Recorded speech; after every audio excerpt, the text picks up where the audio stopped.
etaman. Bu esa Andijon jamoasi tarkibi. Andijon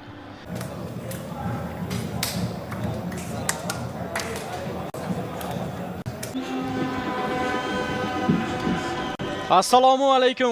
Emotsiyalardan ko'rib olishingiz mumkin.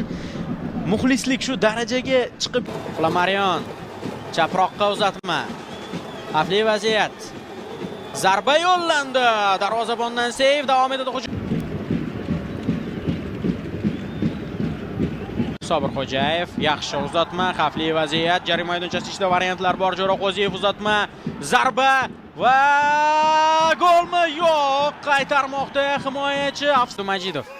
Sobir Xo'jayev, yaxshi uzatma, xavfli vaziyat, Flamarion, zarba, darvozabon Eldor Adhamov o'z o'rnida to'pni o'zida saqlab turibdi, lekin uzatma amalga oshirish uchun variant topa olmadi. Oxir-oqibat O'rinboyevga to'pni yetkazib beryapti. Muhammadali toza o'ynadi, yaxshi o'ynadi. Mana bu uzatma esa zarbaga aylanib ketdi. Kuchsiz edi va darvozabon to'pni egallab olib, darhol andijonliklarni oldinga boshlayapti. Chap qanot orqali Andijonning hujumi rivojlanmoqda. Xavfli vaziyat bo'lishi mumkin. Zarba ko'ramizmi? Ko'ramiz, zarba.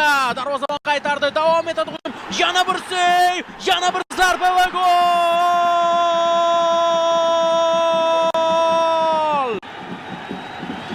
Andijon hisobni ochmoqda. Ketma-ket zarbalar. Bundan oldingi kornerlardan naf chiqara olmagandi andijonliklar. Bu safarchi ichkariga uzatma, zarba va gol. 2-0. Ichkariga uzatma, xavfli vaziyat, zarba va gol.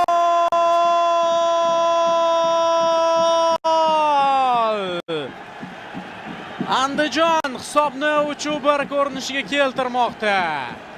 Ikkinchi qavatda baribir nuqtadan tomosha qilishmoqchimi? Xullas, standart vaziyat, Paxtakorda imkoniyat. Ichkariga uzatma, xavfli, darvozabon to'pni maydon tashqarisiga chiqarib yubordi. Menimcha aynan Eldor Adhamovga to'p tekkan holatda maydon tashqari. Onlayn turnir jadvalida Andijon 4-o'ringa ko'tarilib olyapti 9 ochko bilan. Paxtakor esa 13-pog'onada. Va hatto bundan-da quyiroqqa tushib qolishi mumkin Paxtakor agar Termiz Surxon g'alaba qozonsa. Andijon Superliga 5-turining dramatik kechgan uchrashuvlaridan birida